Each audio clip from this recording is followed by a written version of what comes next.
ನಮಸ್ಕಾರ ರೈತ ಬಾಂಧವರೇ. ಈ ದಿನ ಜೀವಾಮೃತ ಭಾಗ 2 ಅಂದರೆ ಇದು ಏನಂದರೆ ಜೀವಾಮೃತ ಥರನೇ ಬರೀ 200 ಲೀಟ್ರಿಗೆ 2 kg ಬೆಲ್ಲ ಆ್ಯಡ್ ಮಾಡೋದು. 100 ಲೀಟ್ರಿಗೆ 1 kg ಬೆಲ್ಲ ಥರ. ಇದು ಯೂರಿಯಾ ಥರ.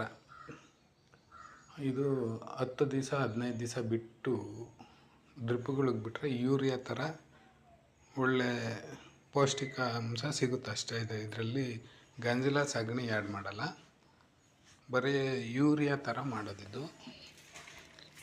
ಈಗ ನಾನು ಕ್ವಾಂಟಿಟಿ 2 kg. ಇದು ನೋಡಿರಿ ಆರ್ಗ್ಯಾನಿಕ್ ಬೆಲ್ಲ. ಆವಾಗಲೇ ಒಂದ್ಸಲಿ ತೋರಿಸ್ಬಿಟ್ಟಿದ್ದೀನಿ ನಾನು ನಿಮಗೆ.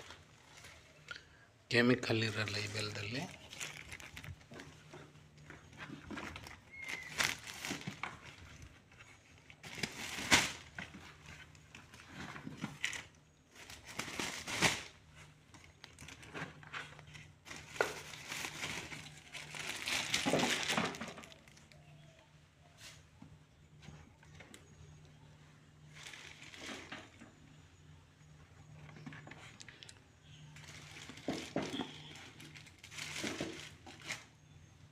ತೂಕ ಏನಕ್ಕೆ ಹಾಕಬೇಕು ಅಂದರೆ, ನಾವು ಏನೇ ನೀರಾಗಲಿ ಆ್ಯಡ್ ಮಾಡೋಕ್ಕೂ ಅದಕ್ಕೂ ಪಕ್ಕ ಚೆನ್ನಾಗಿರುತ್ತೆ, ಯಾವುದೇ ಕನ್ಫ್ಯೂಸ್ ಇರಲ್ಲ ಅನ್ನೋ ಒಂದು ಕ್ವಾಂಟಿಟಿ ಎಷ್ಟು ಮಾಡ್ಬೋದು ಅನ್ನೋದು.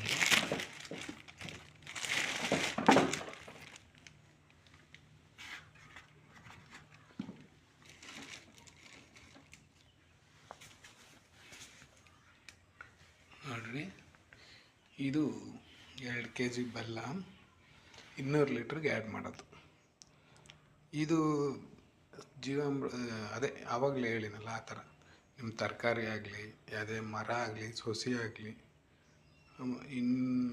ಹಸುಗಳಿಗೆ ಮೇಪಿಯರು, ಅದು ಯೂರಿಯಾ ಥರ ಒಳ್ಳೆ ಪೌಷ್ಟಿ ಸಿಗುತ್ತೆ.